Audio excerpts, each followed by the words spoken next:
The book Hebrews, part 80. I'm Professor Hannes Redlinghuys of the First Assembly of Yahweh in South Africa, Pretoria, Montana, also international. Should you require any of the books which I've written, I'm thinking about the book, The Two Keys to the Book of Revelation, a 4 book, nearly 800 pages thick, which is a must. Especially if you are participating in the study about the revelation of the book Revelation, which is one of the other studies we are currently busy with. You must have this book. It is written for the time where we are living in today, and which the things that is happening or supposed to be happening before the coming of Yahweh, the Parosha, for his bride. Should you require any of the books or have a question, please contact us at the WhatsApp numbers, international for South Africa, +27 number 0722 367 124. Just go to my website, https://yahvah.co.za. If this is the first time that you are to participate in the study, you are very, very welcome. I urge you to go to part 1, start from the beginning, because you have already missed out on quite a bit of information. It's also very important to subscribe to the channel in order to receive the different notifications of the other studies that we are busy with. Please send this link to your friends and families for those that you care. Make sure you at least have a 1611 King James Bible, a pen and a notepad in order to make notes while we are busy with the study. Welcome to Breakfast with Prof. Hannes. Hallelujah. You are so welcome. I trust that this study today is going to be a blessing unto you in the name above every other name, the name Yahweh. And once you have read the book, What is Your God's Name? You will understand why I am in such love with the name Yahweh. The name above every other name. You don't even need to have the book for starters.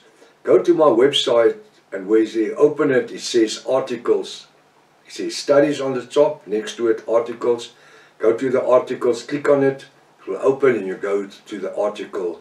What is your God's name? I think it's 84 pages, which you can study and read about with all the references about what is your God's name.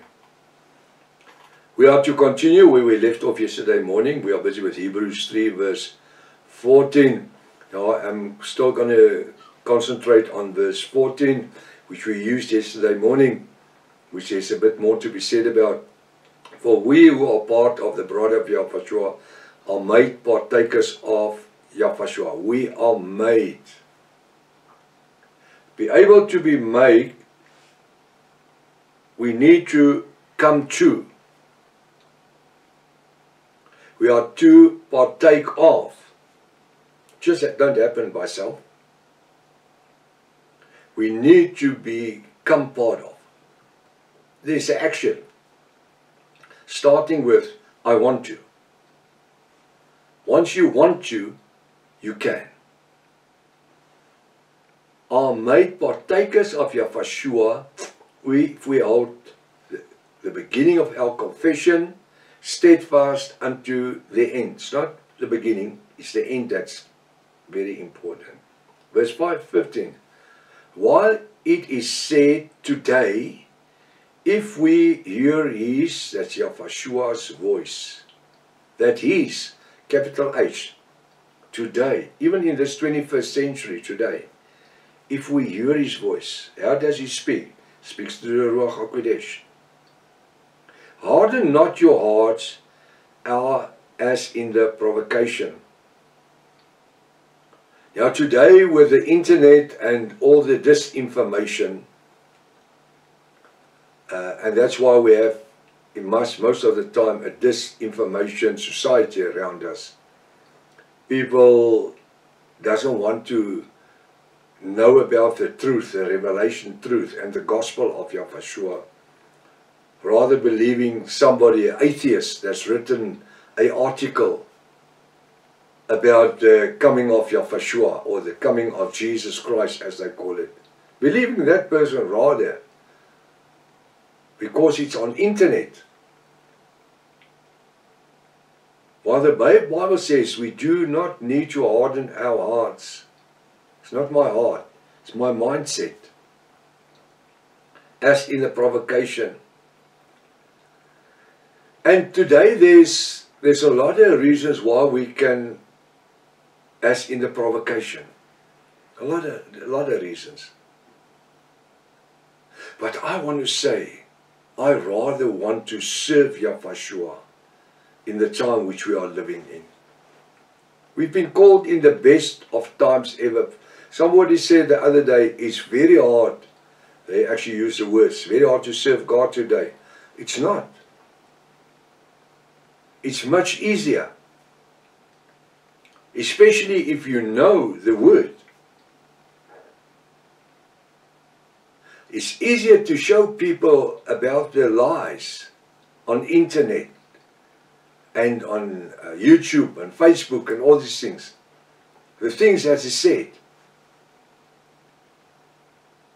And one of the best ways is just to ask anybody, what is your God's name? Just ask him what's your God's name.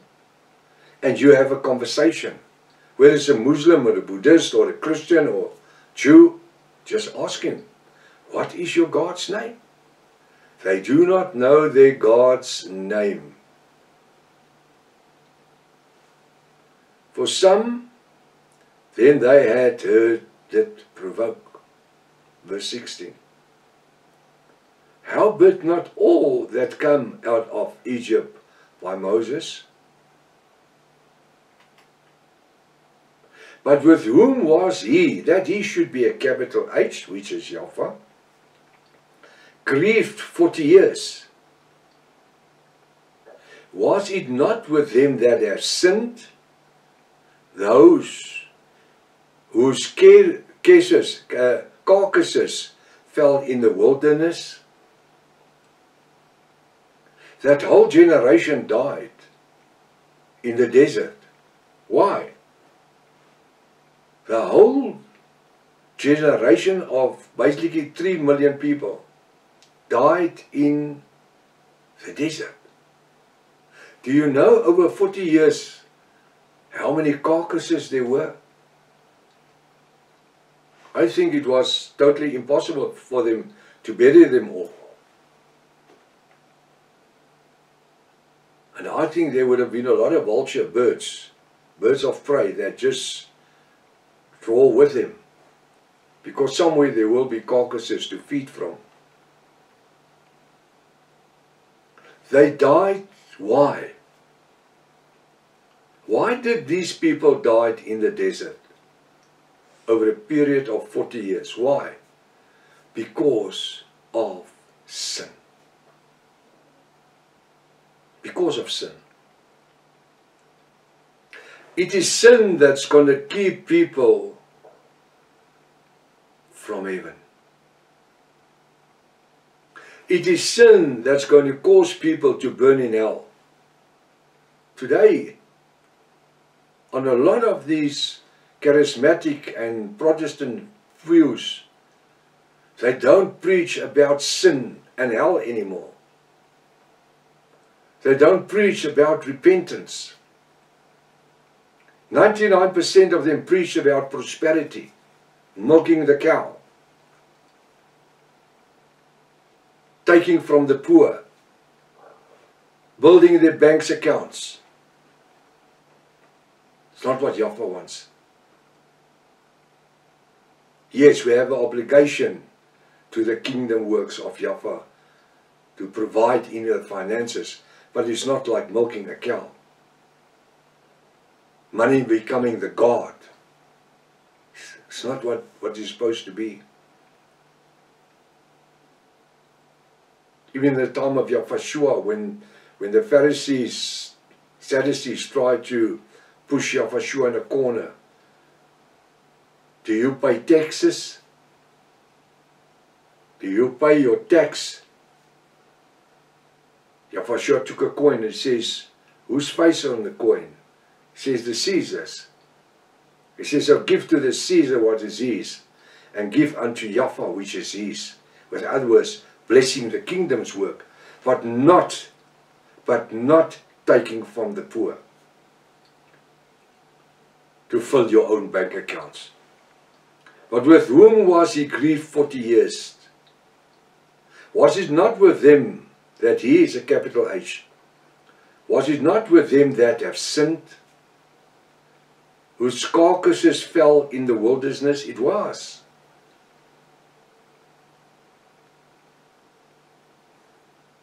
I'm so glad that today we have the opportunity, living in the time of grace and in the time of the Ruach HaKodesh,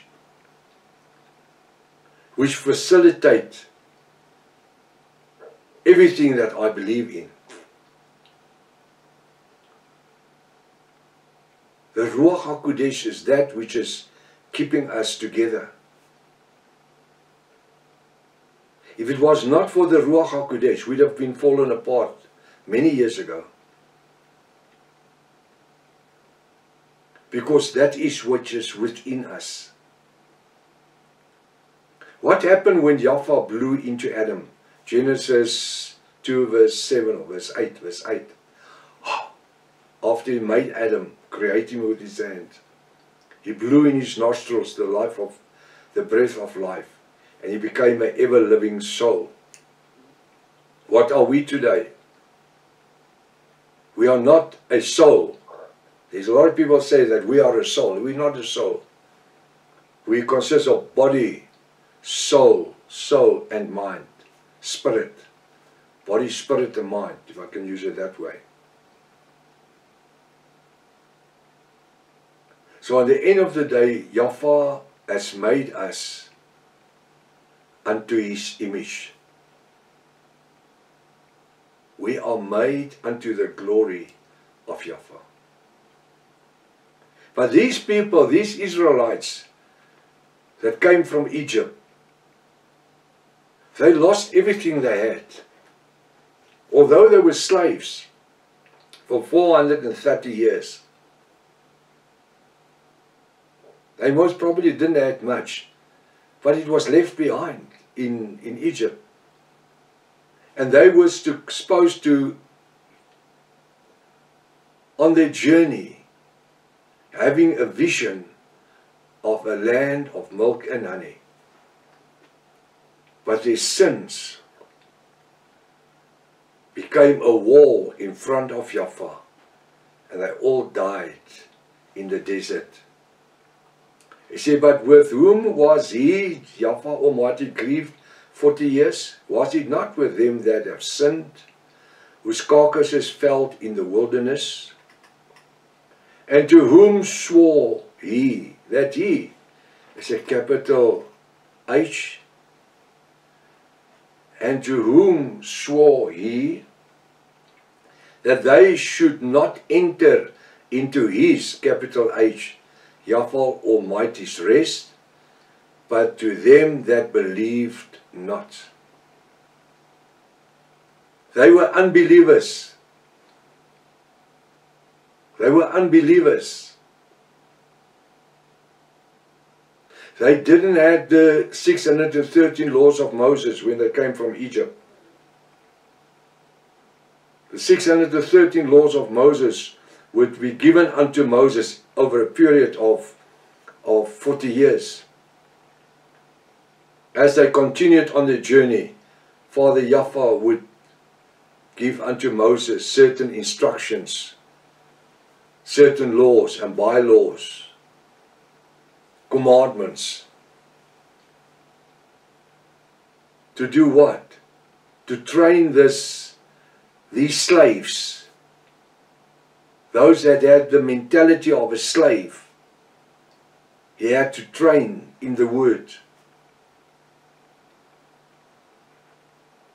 And to whom swore he, that's Yahweh, capital H, verse 18, that they would not enter into his, that's Yahweh's, capital H, rest. but to them that believed not. You know how many people did not believe? 3 million people did not believe.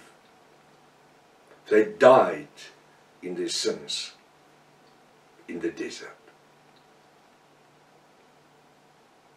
I wonder today, with the population of the world, how many people, if Yahweh need to come right now, on this moment, with the Parosha coming for his bride, how many people is going to be left behind because of their sinful ways, the way that they live, the way that they operate every day? I wonder how many people will die in their sin today. He says, so we see that they could not enter in because of unbelief. Verse 19. They did not enter into Canaan, the land of milk and honey, because of sin, which started with unbelief. I wonder if I asked a question, how many believe in the coming of Yahweh for his bride before the Great Tribulation? How many would live in unbelief? I wonder if I must ask, how many people believe that we are living in the end times today and that the coming of Yahweh is at hand? How many would believe? Their unbelief, oh, there's a lot of time, a lot unbelief is going to keep them out of heaven. Now, if you follow the Revelation study that I'm busy with every week, you will see how the word, that the Ruach HaKodesh, Holy Spirit, has given the word unto us through the book of Daniel and the book of Revelation. Time has caught up with us. You must have a wonderful weekend. Be a blessing to others. And be evangelists, preaching and living the word. If it's Father's will, we'll see each other Monday. Maranatha. Yahweh is coming back again. Hallelujah.